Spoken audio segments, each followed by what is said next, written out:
Pelajaran hidup itu kadang sengaja dibikin sakit. Kadang orang yang paling banyak ngajarin kita itu adalah orang yang nggak banyak ngomong. Nih di buku Rich Dad dan Poor Dad, Robert T. Kiyosaki ini kesel sama ayahnya. Ayah kaya, dia kan punya dua ayah. Dia bersahabat dengan Mike. Mike punya ayah yang dia sebut sebagai ayah kaya atau Rich Dad. Robert Kiyosaki punya ayah kandung yang dia sebut dalam bukunya sebagai Poor Dad. Robert kecil dan Mike kecil bekerja selama 3 jam setiap hari Sabtu dan dibayar hanya 10 sen per jamnya. Untuk ukuran anak kecil pun itu adalah angka yang sedikit. Dia kerja, dia capek, tapi dibayar murah. Ketika Robert ini komplain, protes kepada ayah kaya karena dibayarnya hanya sedikit, ayah kaya ini malah diam. Makin emosilah si Robert kecil ini. Si ayah kaya ini diam, nggak ngajarin, nggak ceramah, nggak ngasih motivasi atau pembelajaran layaknya orang seminar motivasi. Sampai si Robert kecil ini mikir, ini orang aslinya pelit atau ada sesuatu yang mau disampaikan. Dan ternyata, boom. Disitulah pelajaran hidup dimulai. Apa pelajarannya? Si ayah kaya ini sengaja membuat Robert dan Mike ini ngerasain gimana rasanya kerja, tapi uangnya hilang sebelum dinikmati. Persis kan seperti di dunia nyata gitu. Kebanyakan orang senang melihat angka gaji setiap bulannya saat dia gajian. Gajinya besar, kok dapatnya segini ya? Kok tinggal segini ya? Dan dia menerima, oh ada potongan ini itu, oh ada pajak. Jadi dalam menerima gaji itu orang dewasa pun kadang-kadang nggak benar-benar paham tentang apa? Tentang bagaimana uang bekerja untuk dia. Karena apa? Karena selama dia bekerja, merasa dia bekerja untuk mendapatkan uang. Dan hampir semua pekerja ya seperti itu. Bekerja untuk mendapatkan uang. Apa yang disampaikan oleh ayah kaya kepada Kiyosaki atau Robert Kiyosaki dan Mike? Orang miskin bekerja untuk uang. Orang kaya dalam kurung dan pintar belajar bagaimana uang bekerja.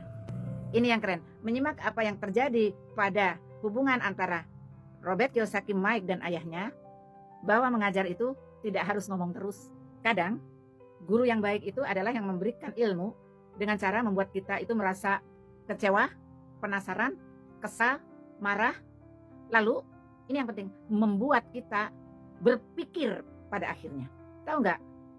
Pelajaran yang dicari sendiri itu lebih mudah nempel ketimbang pelajaran yang diberikan melalui ceramah.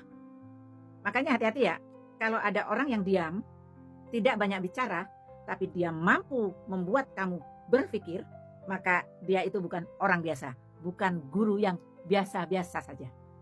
Robert Kiyosaki dan Mike mendapatkan guru luar biasa yang tidak banyak bicara. Bagaimana dengan kalian? Oh, kalimat yang mengatakan apa yang menyebabkan seseorang itu bekerja keras, ketakutan, ketamakan, atau hal yang lain. Kita baca saja ya. Ada di halaman 40. Buku Rich Dad dan Poor Dad. Ya. Ayah sudah bicara tentang rasa takut tidak punya uang. Bagaimana hasrat akan uang mengaruhi pikiran kita? Tanya Mike. Bagaimana perasaan kalian ketika saya menguji kalian dengan kenaikan upah? Apakah kalian menyadari bahwa hasrat kalian meningkat?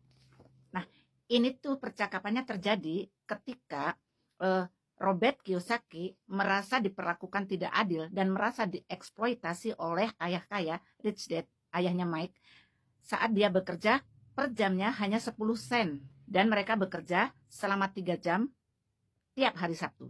Bayangkan, itu adalah angka yang kecil, bahkan buat anak seusia Robert dan Mike 9 tahun. Tentu, Kiyosaki merasakan itu perbuatan yang tidak adil dan orang dewasa memperlakukan anak kecil sebagai sebuah kegiatan atau tindakan eksploitasi. Dia komplain, bagaimana perasaan kalian ketika saya menguji kalian dengan kenaikan upah? Apakah kalian menyadari bahwa hasrat kalian meningkat? Kami mengangguk. Dengan tidak menyerah pada emosi, kalian mampu menunda reaksi dan berpikir. Itu penting. Kita akan selalu memiliki emosi ketakutan dan ketamakan. Mulai saat ini, sangatlah penting bagi kalian untuk menggunakan emosi itu untuk keuntungan kalian. Dan secara jangka panjang, tidak membiarkan emosi kalian mengendalikan pikiran kalian. Kebanyakan orang menggunakan ketakutan dan ketamakan untuk melawan diri mereka sendiri. Itulah awal kebodohan. Kebanyakan orang menjalani hidup dengan mengejar upah. kenaikan gaji. Memilih kenaikan gaji dengan jaminan kerja karena emosi, hasrat, dan ketakutan. Tidak sungguh-sungguh mempertanyakan kemana pikiran yang digerakkan emosi itu menuntun mereka. Itu mirip seperti seekor keledai yang menarik gerobak dengan si pemilik yang menggantungkan wortel persis di depan hidungnya, hidung keledai itu. Si pemilik keledai mungkin pergi kemana dia suka, tapi keledai itu hanya mengejar sebuah ilusi. Besok hanya akan ada wortel lain untuk si keledai. Dia bertanya lagi, maksud ayah, saat saya mulai membayangkan sarung tangan bisbol baru, permen, mainan, itu seperti wortel bagi seekor keledai? Tanya Mike. Ya, dan saat kalian makin besar, mainan kalian menjadi makin mahal. Misal, mobil baru, kapal, rumah besar, dan semua itu untuk membuat teman-teman kalian berkesan, kata ayah kaya sambil tersenyum.